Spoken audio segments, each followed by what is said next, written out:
Right మిత్రులారా, welcome to అక్షరం education. So మనకు రాజ్యాలు సామ్రాజ్యాల్లో నెక్స్ట్ ఇక ఉత్తర భారతదేశం అయిపోయింది. దక్షిణ భారతదేశంలో మన యొక్క ఆంధ్రదేశాన్ని, ఆంధ్ర, తెలంగాణ, రాయలసీమ ఈ మూడు ప్రాంతాలను సమైక్యం చేసి పరిపాలన చేసినటువంటి మొట్టమొదటి పాలకులుగా పేరుగాంచిన ఈ యొక్క శాతవాహనులకు సంబంధించిన సమాచారాన్ని, దాని తర్వాత ఇక్ష్వాకులకు సంబంధించిన సమాచారాన్ని మనం చూద్దాం.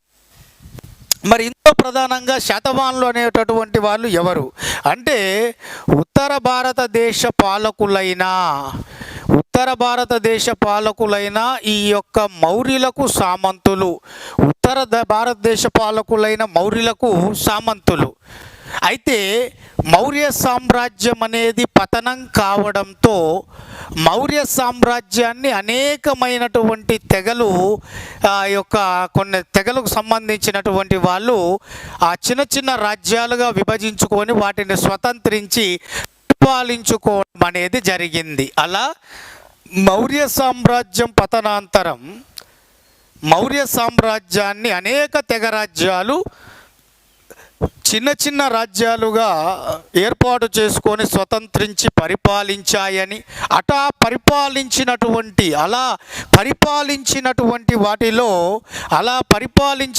వాటిలో ముఖ్యమైన ఒక స్వతంత్ర రాజ్యంగా పేరుగాంచింది ఈ యొక్క శాతవాహనులు. అలా మౌర్యుల తర్వాత వీళ్ళు సామంత స్థాయి నుంచి వీళ్ళు స్వతంత్ర స్థాయికి చేరుకోవడం అనేటటువంటిది జరిగింది. పూర్తి సార్వభౌమాధికార పాలకులుగా మారడం అనేటటువంటిది జరిగింది. మరి ఇందులో ప్రధానంగా మనం ఇక్కడ గమనించాల్సిన విషయం ఏమిటి అనేది ఒకసారి మనం జ్ఞప్తికి తెచ్చుకుంటే, వీళ్ళు మౌర్యుల పతనాంతరము నర్మదా నది నుండి కృష్ణా గోదావరి డెల్టా పరివాహక ప్రాంతం వరకు వీళ్ళు తమ యొక్క సువిశాలమైన సామ్రాజ్యాన్ని విస్తరింప చేసుకొని వీళ్ళు దాదాపుగా 450 సంవత్సరాలు పరిపాలన చేయడం జరిగింది. అయితే వీరు ముఖ్యంగా తమ పరిపాలనకు, తమ సామ్రాజ్యానికి రాజధానిగా మన ఆంధ్రప్రదేశ్లోని అమరావతికి సమీపాన ఉన్న ఈ యొక్క ధాన్య కటకం అనే ప్రాంతాన్ని రాజధానిగా చేసుకొని పరిపాలన చేశారు. మరి ఈ ధాన్య కటకం అనేది కృష్ణా నది ఒడ్డున ఉన్న నగరం. ఈ ధాన్య కటకాన్ని రాజధానిగా చేసుకొని వీళ్ళు దాదాపు 450 సంవత్సరాలు పరిపాలన చేశారు. మరి అలా పరిపాలన చేసిన శాతవాహన రాజుల్లో మొత్తం 30 మంది శాతవాహన రాజులు ఉన్నారు. ఆ 30 మంది శాతవాహన రాజుల్లో మరి ముఖ్యులు ఎవరంటే, ఇక్కడ ఒకటి గౌతమీపుత్ర శాతకర్ణి, అలాగే 2 వాసిష్ఠిపుత్ర పులోమావి, ఇతడే 2వ పులోమావిగా పిలువబడ్డాడు. గౌతమిపుత్ర శాతకర్ణి పెద్ద కొడుకు. అలాగే యజ్ఞశ్రీ శాతకర్ణి. సో గౌతమిపుత్ర శాతకర్ణి, వాసిష్ఠిపుత్ర పులోమావి, యజ్ఞశ్రీ శాతకర్ణి, వీళ్ళ ముగ్గురు ముఖ్యులు 30 మందిలో. ఈ ముగ్గురు దాదాపుగా 450 సంవత్సరాలలో దాదాపుగా ఈ ముగ్గురే 300 సంవత్సరాలు పరిపాలన చేసినట్లుగా మనకు ఆధారాలు అనేటటువంటివి చెప్తున్నాయి. మరి ఇందులో ఈ 30 మంది రాజుల్లో ఈ ముగ్గురు దాదాపు 300 సంవత్సరాల పరిపాలన కొనసాగించారు. మరి ఇందులో గౌతమీపుత్ర శాతకర్ణి అనేటటువంటి ఈ పాలకుడు 23వ రాజుగా ప్లస్ శాతవాహన రాజులందరిలోకెల్లా గొప్పవాడిగా పేరుగాంచాడు.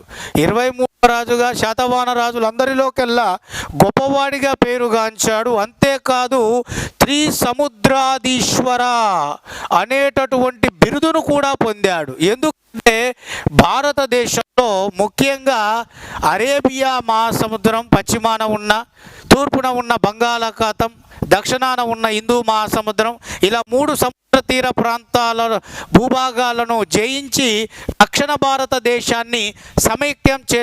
భారతదేశాన్ని తన ఆధీనంలోకి తీసుకొచ్చుకున్న మొట్టమొదటి పాలకుడు కాబట్టి ఇతన్ని త్రిసముద్రలోయ పీతవాహనగా చరిత్రకారులు పిలవడం జరిగింది. అంతేకాదు మిత్రులారా, భారతదేశాన్ని మొత్తం ఏకం చేసి పరిపాలన చేయాలన్న ఆలోచనతో తన దండయాత్రలను ప్రారంభించాడు. అందులో భాగంగానే శక, యవన, పహలవా లేదా పార్థియన్స్ అనేటటువంటి ఈ విదేశీ పాలకులందరినీ కూడా ఓడించి పూర్తి స్థాయిలో అత్యంత కీలకమైనటువంటి ఈ యొక్క దక్షిణ భారతదేశం మీద తన పూర్తి ఆధిపత్యాన్ని సంపాదించడం జరిగింది మిత్రులారా. అలాగే ముఖ్యంగా ఈ యొక్క శాతవాహనుల కాలంలో, ఈ యజ్ఞశ్రీ శాతకర్ణి కాలంలో చూస్తే ముఖ్యంగా ఈ యొక్క ఓడ గుర్తు గల నాణ్యాలు ఎక్కువగా ప్రాచుర్యంలోకి రావడం జరిగింది. ఓడ గుర్తు కలిగిన నాణెములు, ఈ ఓడ గుర్తు కలిగిన నాణెములు ఎక్కువగా ప్రాచుర్యంలో వచ్చాయి. దాన్ని బట్టి ఏం చెప్పారంటే, వీళ్ళు ఎక్కువగా విదేశమైన రోమ్ దేశంతో విదేశీ వర్తక వ్యాపార సంబంధాలను కొనసాగించారు. మరి శాతవాహనులు ఎక్కువగా విదేశీ వర్తక వ్యాపార సంబంధాలను ఏ దేశంతో కొనసాగించారయ్యా అంటే, ఇక్కడ రోమ్ దేశంతో వీరు విదేశీ వర్తక వ్యాపార సంబంధాలను కొనసాగించారు. అది యజ్ఞశ్రీ శాతకర్ణి కాలంలో. అతడే తెరచాపగలిగినటువంటి ఓడ గుర్తుతో ఉన్న నాణెములను తన కాలంలో ముద్రించి చలామణిలోకి తీసుకొచ్చాడు. మరి ఈ నాణెములు బట్టి శాతవాహనులు విదేశీ వ్యాపారాన్ని ఎక్కువగా కొనసాగించారని, అందులో ఎక్కువగా రోమ్ దేశంతో విదేశీ వ్యాపారం పెద్ద ఎత్తున కొనసాగిందనేటటువంటి విషయాన్ని గుర్తించడంతో పాటు, ఇది ఈ యొక్క తెరచాపగలిగిన ఓడ గుర్తుతో ఉన్న నాణెములు బట్టి మన ఆంధ్రుల యొక్క ఈ యొక్క విదేశీ వాణిజ్యం గురించి, సముద్రంపై వ్యాపార ఆధిపత్యం గురించి, మన ఆంధ్రుల యొక్క నౌకాశక్తి గురించి పూర్తి స్థాయిలో చరిత్రకారులు తెలుసుకోవడం జరిగింది మిత్రులారా. ఈ నాణెముల ఆధారంగా అది యజ్ఞశ్రీ శాతకర్ణి కాలంలోనే అని మనం గుర్తుంచుకోవాలి. అలాగే ముఖ్యంగా మరి ఓవరాల్గా ఈ శాతవాహనుల కాలంలో ప్రధానంగా మనకు టెక్స్ట్ బుక్ పరంగా ఇచ్చిన దాంట్లో చూస్తే మతంలో ప్రధానమైన చోటు చేసుకున్న పరిణామాలు ఇచ్చాడు. ఏంటిది అంటే, కాలంలో జనరల్గా హిందూ మతం ఉంది, బౌద్ధ మతం ఉంది, అలాగే ఎక్కువగా ఏంటంటే హిందూ, బౌద్ధ, జైన మతం అనేది తక్కువ స్థాయిలో ఉన్నది. అయితే తొలి శాతవాహనులు జైన మతాన్ని అవలంబించారు. కానీ తరతరాలుగా శాతవాహనులు ఏ మతాన్ని అనుసరించారు అంటే హిందూ మతాన్ని.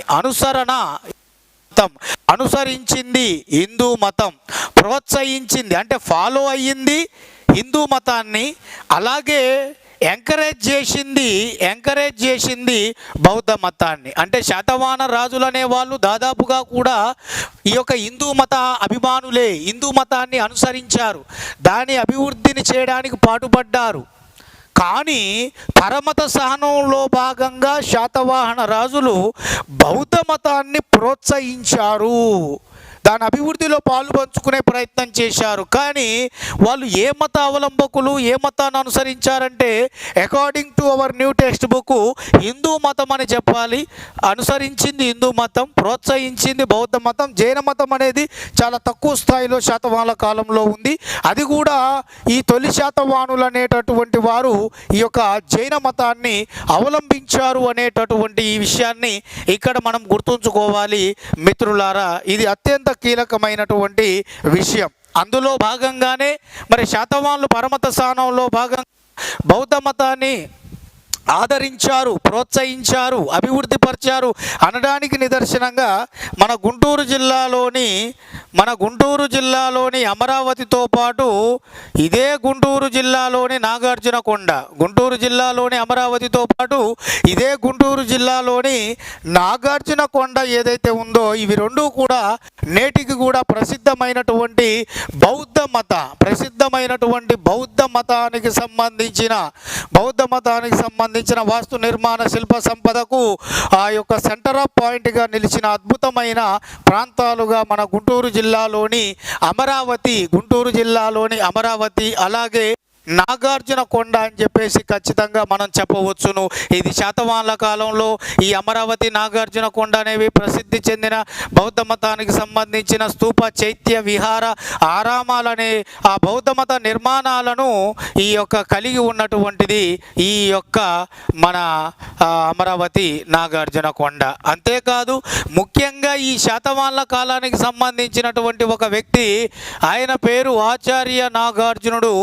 గొప్ప బౌద్ధ మతాచార్యుడు, నాగార్జున కొండ వద్ద నివసించేటటువంటి వాడు, యజ్ఞశ్రీ శాతకర్ణికి మిత్రుడు ప్లస్ ఆయనకు సమకాలికుడైనటువంటి వాడు ఆచార్య నాగార్జునుడు. మహాయాన శాఖను గొప్పగా వ్యాప్తిలోకి తీసుకురావడానికి ప్రయత్నించినటువంటి వాడు. ఇండియన్ మార్టిన్ లూథర్గా, ఇండియన్ మార్టిన్ లూథర్గా పేరుగాంచినటువంటి వాడు. శృహల్లేఖ అనేటటువంటి ఉత్తరాన్ని యజ్ఞశ్రీ శాతకర్ణికి రాసినటువంటి వాడు. ఆరోగ్యమంజరి, ప్రజ్ఞాపారమిత శాస్త్రం, దశభూమి, రసరత్నాకరం, మూల మాధ్యమిక కారక సిద్ధాంతం అనేటటువంటి అద్భుతమైనటువంటి ఈ యొక్క సంస్కృత భాషలో బౌద్ధ మతానికి సంబంధించిన గ్రంథాలను రచించినటువంటి వాడు ఆచార్య నాగార్జునుడు. గొప్ప బౌద్ధ మతాచార్యుడైన మహాయాన శాఖకు సంబంధించిన ఈ ఆచార్య నాగార్జునుడు ఈ యొక్క శాతవాహనుల యొక్క కాలానికి చెందినటువంటి వాడు. ఇలా శాతవాహనుల కాలంలో ముఖ్యమైన అంశాలన్నప్పుడు according to our new text book ఇప్పుడు చెప్పినటువంటి ఈ అంశాలు ఏవైతే ఉన్నాయో ఇంతవరకు చూసుకుంటే బట్ ఇంతవరకు ఒక్కటి కూడా మిస్టేక్ కాకుండా లైన్ టు లైన్ అనేటటువంటిది మీకు చెప్పాను. ఆ లైన్ టు లైన్ అనేటటువంటి అంశాన్ని చదివితే చాలు మిత్రులారా. ఇది మనకు చాలా కీలకమైనటువంటిది కాబట్టి ఇళ్ళ నుంచి క్వశ్చన్ అడుగుతాడు. సో ఆ పాయింట్ ఆఫ్ వ్యూలో మనం చదువుకుంటే క్లియర్. మరి నెక్స్ట్ దక్షిణ భారతదేశంలో మరి ముఖ్యంగా ఇక్కడ గుర్తుంచుకోవాల్సింది మరొక ముఖ్యమైన విషయం ఉంది. ఏమిటి ఆ మరొక ముఖ్యమైన విషయం అంటే, పూర్తి స్థాయిలో ఈ యొక్క మౌర్యులకు సామంతులు శాతవాహనులైతే మౌర్యుల పతనాంతరం శాతవాహనులు ఎలాగా సామంత స్థాయి నుంచి స్వతంత్ర స్థాయికి చేరుకున్నారో అదే రీతిలో మనకు ముఖ్యంగా ఈ యొక్క శాతవాహనులకు సామంతులైన ఇక్ష్వాకులు కూడా అదే రీతిలో సామంత స్థాయి నుంచి స్వతంత్ర స్థాయికి చేరుకోవడం అనేటటువంటిది జరిగింది మిత్రులారా. అలా శాతవాహనుల తర్వాత ఇక్కడ రాజ్యాలు అలాగే సామ్రాజ్యాలలో మనం డిస్కస్ చేసుకోవాల్సింది మరో దక్షిణ భారతదేశ రాజ్యం ఈ యొక్క ఇక్ష్వాకులు. వీళ్ళు ఎవరికి సామంతులు అంటే ఈ యొక్క శాతవాహనులకు సామంతులు. వీరు ముఖ్యంగా శాతవాహనుల పతనాంతరం వీళ్ళు స్వతంత్రత పొందారు, సార్వభౌమాధికారాన్ని పొందారు. అనేక రాచరిక బిరుదులను ధరించి పూర్తి సార్వభౌమాధికారులుగా వీళ్ళు పాలన కొనసాగించారు. వీళ్ళు నేటి నాగార్జున కొండ వద్ద ఉన్నటువంటి ఈ యొక్క కృష్ణా నది ఒడ్డున నిర్మించబడిన విజయపురి అనేటటువంటి పట్టణాన్ని రాజధానిగా చేసుకొని దాదాపు ఈ యొక్క 75 సంవత్సరాలు పరిపాలన చేశారు. ఈ ఇక్ష్వాకులు 75 సంవత్సరాలు పరిపాలన చేయడం అనేది జరిగింది. ఇందులో ముఖ్యంగా వీరు ఇక్ష్వాకులు అనేటటువంటి వాళ్ళు ముఖ్యమైనటువంటి ఇతర తెగల పెద్దలతో వైవాహిక సంబంధాలను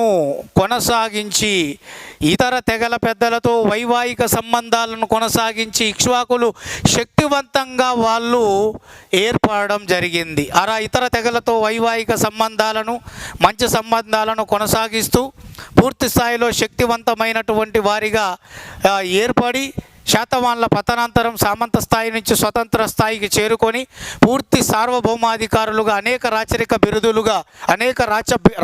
బిరుదులను ధరించి సామ్రాట్, ఏక్రాట్, విరాట్ అనే అనేక రాచరిక బిరుదులను ధరించి వీళ్ళు ఇదే నాగార్జునకొండ సమీపాన ఉన్న కృష్ణానది ఒడ్డున నిర్మించబడ్డ విజయపూర్ని రాజధానిగా చేసుకొని దాదాపుగా ఈ యొక్క నలుగురు పాలకులు 75 సంవత్సరాలు పరిపాలన చేయడం అనేది జరిగింది. మరి ఆ పాలకుల్లో ఒకసారి చూస్తే శ్రీశాంతమూలుడు ఇక్ష్వాక వంశస్థాపకుడుగా ఇతన్ని చెప్తాము. వీరపురుష దత్తుడు ఇతని ఇక్ష్వాక వంశంలో గొప్పవాడిగా చెప్తాము. యహూల శాంతమూలుడు శ్రీరపురుష దత్తుని యొక్క కుమారుడు. ఇక ఇక్ష్వాకుల్లో చివరివాడు రుద్రపురుష దత్తుడు అని చెప్పేసి అంటాము. సో శ్రీశాంతమూలుడు ఇక్ష్వాక వంశ స్థాపకుడు, వీరపురుష దత్తుడు ఇక్ష్వాక వంశంలో గొప్పవాడు, రుద్రపురుష దత్తుడు ఇక్ష్వాక వంశంలో చివరివాడు, యహూల శాంతమూలుడు ఈ యొక్క వీరపురుష దత్తుడి యొక్క కుమారుడు. అయితే ఈ ఇక్ష్వాకులు ప్రధానంగా ఈ యొక్క మనకు ఇతిహాసాలలో మనకు రామాయణంలో చెప్పబడ్డటువంటి శ్రీరామచంద్రమూర్తి అయోధ్యను పరిపాలించిన పాలకుడు. అలా అయోధ్యను పరిపాలించినటువంటి శ్రీరాముడి యొక్క వంశానికి చెందినటువంటి మేము, ఆయన యొక్క గోత్రానికి చెందినటువంటి వాళ్ళం ఇక్ష్వాక, ఆయన యొక్క గోత్రానికి సంబంధించినటువంటి వాళ్ళమంటూ చెప్పుకుంటూ పరిపాలన చేసిన మొదటి దక్షిణ భారతదేశ పాలకులు ఎవరంటే ఈ యొక్క ఇక్ష్వాకులు.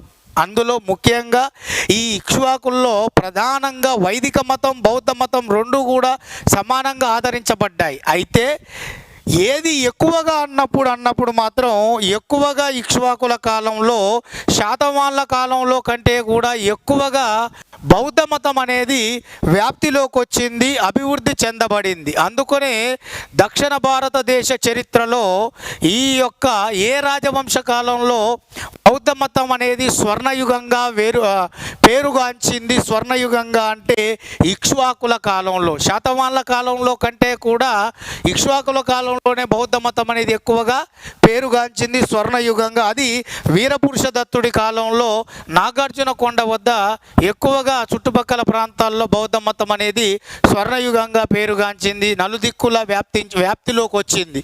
ఇంకో గమ్మతైన విషయం ఏంటంటే శాతవాహనుల కాలం నాటి ఈ యొక్క రాజుల భార్యలు అంటే రాణులు కానీ స్త్రీలు కానీ ఎవరైతే ఉంటారో వీళ్ళు రాజుల కంటే, పురుషుల కంటే, ఇతర సాధారణ పురుషుల కంటే వీళ్ళు ఎక్కువగా బౌద్ధ మతాన్ని స్వీకరించి దాని అభివృద్ధి కోసం అనేక స్తూపాలు, విహారాలు, చైత్యాల నిర్మాణానికి విరాళాలు ప్రకటించేవాళ్ళు. అటువంటి శాతవాహనుల కాలం నాటి మహిళల కంటే, రాణుల కంటే కూడా ఇక్ష్వాకుల కాలం నాటి మహిళలు, రాణులే ఎక్కువగా ఈ యొక్క బౌద్ధ మత వ్యాప్తికి, అభివృద్ధికి ఎక్కువగా కృషి చేశారు. అనేక విరాళాలు ప్రకటించారు. అలా ప్రకటించిన ఈ చేసిన దానాల వలన ముఖ్యంగా నాగార్జునకొండ వద్ద స్తూపాలు, చైత్యాలు, విహారాలు అనేటటువంటివి ఎక్కువగా ఇక్ష్వాకుల కాలంలో నిర్మించబడ్డాయి. దానికి గల కారణం శాతవాహనుల కాలం కంటే కూడా ఇక్ష్వాకుల కాలం నాటి సమాజంలోని రాణులు, మహిళలే ఎక్కువగా బౌద్ధ మతాన్ని స్వీకరించడం, బౌద్ధ మత అభివృద్ధికి పాటుపడడం. ఆ క్రమంలో భాగంగానే వాళ్ళు అనేక దాన ధర్మాలు, విరాళాలు ప్రకటించి బౌద్ధ మత నిర్మాణాలకు వాళ్ళు శ్రీకారం చుట్టారు. బౌద్ధ మత నిర్మాణాలు అంటే స్తూపాలు, చైత్యాలు, విహారాలు, ఆరామాలు ఇవన్నీ కూడా నేటి మన గుంటూరు జిల్లా నాగార్జునకొండ వద్ద ఇవి నిర్మించబడ్డాయంటే అది ఇక్ష్వాకుల కాలం నాటి ఎక్కువగా బౌద్ధ మతాన్ని స్వీకరించినటువంటి మహిళల వల్లే అని చెప్పేసి మీరు ఇక్కడ గుర్తుంచుకోవాలి మిత్రులారా. మరి ఇక్ష్వాకులు ఇంత శక్తివంతంగా ఎలా తయారయ్యారంటే వీరు కూడా ఒక తెగకు సంబంధించిన వారు. అటువంటి కొన్ని తెలివిగా ఇతర తెగ రాజ్యాల ఇతర తెగలకు సంబంధించిన వారితో, తెగ పెద్దలతో మంచి వైవాహిక సంబంధాలు ఏర్పాటు చేసుకొని ముఖ్యంగా రాజ్యాన్ని శక్తివంతంగా తయారు చేసుకొని విస్తరింపజేసుకొని శాతవాహనుల మరణాంతరం నర్మదా నది నుంచి కృష్ణా గోదావరి డెల్టా పరివాహకం వరకు సువిశాలమైన రాజ్యాన్ని విస్తరింపజేసుకొని దాదాపు 4 రాజులు 75 సంవత్సరాలు పరిపాలన చేశారు. శాతవాహనుల తర్వాత సుప్రసిద్ధమైన మరో ఆంధ్ర పాలకులుగా ఇక్ష్వాకులు అవతరించారు మిత్రులారా. ఇది ఇంతవరకు మనకు బుక్ పాయింట్ ఆఫ్ వ్యూలో ఇచ్చినటువంటి అంశాలు. దీనికి 2-3 అంశాలు కూడా అదనంగా యాడ్ చేశాను. ఇది చూసుకుంటే మనకు సరిపోతుంది మిత్రులారా. దీని తర్వాత మనకు నెక్స్ట్ మనకు పల్లవులు చాళుక్యులు అనే మరో దక్షిణ భారతదేశ పాలకులకు సంబంధించిన సమాచారాన్ని మనము తెలుసుకుందాం.